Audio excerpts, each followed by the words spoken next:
Hi, this is Dennis Fassett, the Cashflow Mercenary. Welcome to another installment of Cashflow Mercenary Television. Sorry I'm a little stuffy. I'm fighting a cold or the flu or something. I'm trying to get through it. It's been dogging me all weekend.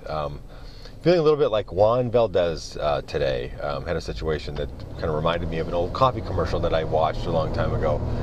In this commercial, this old guy was drinking a cup of coffee, talking about this one particular coffee company and how they deal with coffee brokers and how these coffee brokers bring them coffee, and he was kind of intimating that they got first shot at the coffee beans, and they only bought 5 or 10% of the beans that the brokers brought to them, and then the brokers went away sad because they only bought a little bit of what they were selling, and the old guy drinking the cup of coffee ends the commercial by saying, well, and those brokers took their beans and sold them to somebody else, again intimating that everybody else's coffee got is second rate because of the beans that they buy. Well, I had a situation similar to that with a house recently. A colleague of mine called me up, said he had a house in an area that I track, which really was an area that I used to track. I don't anymore, and offered to me at a pretty decent price. And so, because he was a buddy of mine, and normally in this area I wouldn't even go look at it, but because he's a friend of mine, and because he knows what I like, I decided to go take a look at it just to make sure that it was okay. But as soon as I MapQuested it, I knew that it wasn't, because it really wasn't a set and forget house.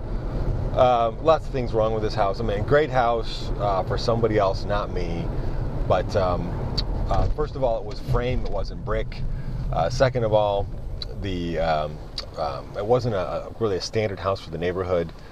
And third of all, most importantly, location. It was, while it was technically in the area that I used to focus on, it was right in the border of the area, and the street that I consider the border of my area is kind of like an electric fence for me. I want to be at least a block off of that street, and this house was too close to the street, and so it just really wasn't a set and forget house for me. And so I passed on it, and guess what? My friend sold it to somebody else. And the point I'm trying to make is not that this guy got a bad deal, because I don't know if he did or not. The point is that it wasn't a set and forget house. It wasn't a house that I was going to buy because it really didn't meet all the criteria. And with the situation right now in the market, with the houses selling for what they're selling for, it really, again, I'm hammering this point frequently, is it really matters what you spend your money on. Finding the deals now is not the hard part.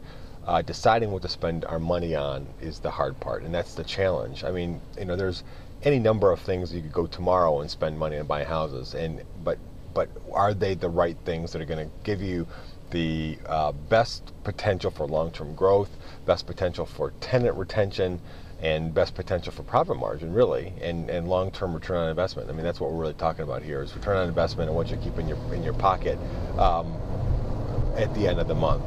And so it's really important that you actually know what you're looking for. This house sold for a great price. I know the guy that bought it. He's planning on turning it into a rental.